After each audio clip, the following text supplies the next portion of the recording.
It was a crisp, cold winter day on the island of Sodor. Snow lay thick on the ground. The engines were working extra hard. James was pulling the slow goods train. He had stopped at a signal. Percy pulled up alongside, carrying the mail. "Hello, James," said Percy. Then the signal changed to green. "Goodbye, James," whistled Percy, and he was off in a flash. "I was here first," grumbled James. "Why do I have to wait?" "The mail train is more important than slow goods," said his driver. Later, when James stopped for water, Thomas was already in front of him. "I have to go first," said Thomas excitedly. "I'm a guaranteed connection." "Everyone has a more important job than me," grumbled James. "Nonsense," said Thomas. "Everyone knows you're a really useful engine." But James wanted to be an important engine too. Later that day, the Fat Controller came to see James. "You must take coal to all the stations on the island," he boomed. "If the fires in the waiting room go out, the passengers will get cold and complain. It's a very important job," he added. "You can rely on me, sir," said James proudly. The Fat Controller left. James was excited. "An important job," he said happily. "Ha," sniffed Gordon. "It's only a load of coal after all." "Nonsense," snorted James. "I am going to keep the passengers warm. What could be more important than that?" And he wheeshed over to the water tower. But there was a queue at the water tank. "Come on," he steamed impatiently. "I have an important job to do." "Wait your turn, bossy boiler," said Thomas. James felt too important to wait, so he didn't. James rushed to the coaling station. He met Edward waiting at a junction. Edward was looking bothered. He had too many jobs and was feeling puffed out. "Can you take these sleigh trucks to the quarry?" Edward asked. "Sorry, Edward, but I can't," puffed James. "I've got the most important job on the island." And he chuffed grandly away. James arrived at the coaling station. He buffered up to the coal trucks and was on his way.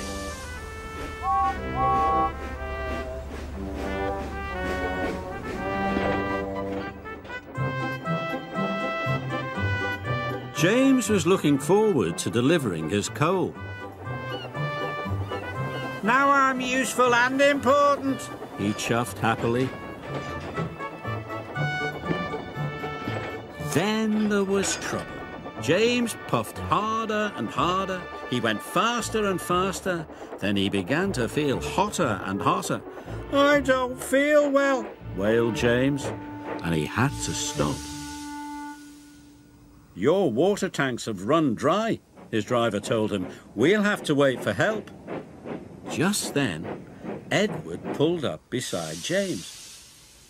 "Please, push me to the water tank," pleaded James. "I'm sorry," Edward puffed sadly. "You wouldn't take my trucks to the quarry, and now I'm running late with my passenger train."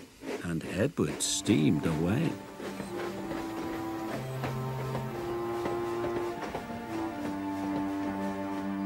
Edward stopped and told the signalman all about James. The signalman telephoned for help, and soon Salty was on his way. He pulled up alongside James. "Why didn't you fill up with water this morning, matey?" James told him about the queue at the water tank. "I've heard you were too busy to help Edward too," said Salty. "I was in a hurry," protested James. "Mine is the most important job on the island." "No job is more important than helping another engine," said Salty firmly. And deep down in his boiler, James knew Salty was right. Thanks to Salty, James's water tank was soon filled and he was well on his way. He knew he had to make up for lost time. Then James saw Diesel up ahead. He had broken down and looked unhappy.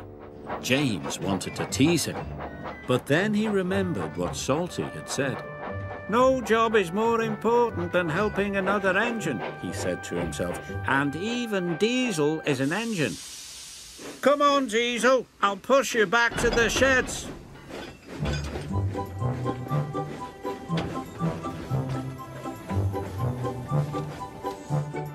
Pushing Diesel and pulling trucks was hard work. At last, James got Diesel to the repair yard, but he still had to deliver his coal.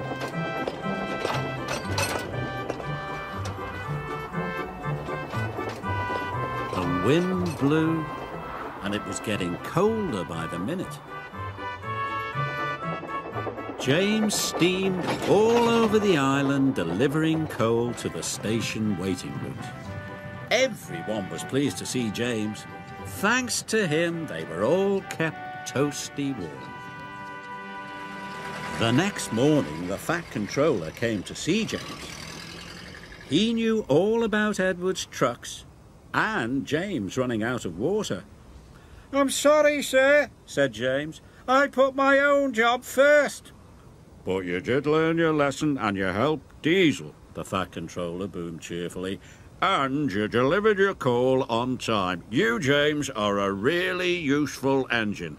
James nearly burst with pride. "Thank you, sir," he said. Being really useful was better than feeling important.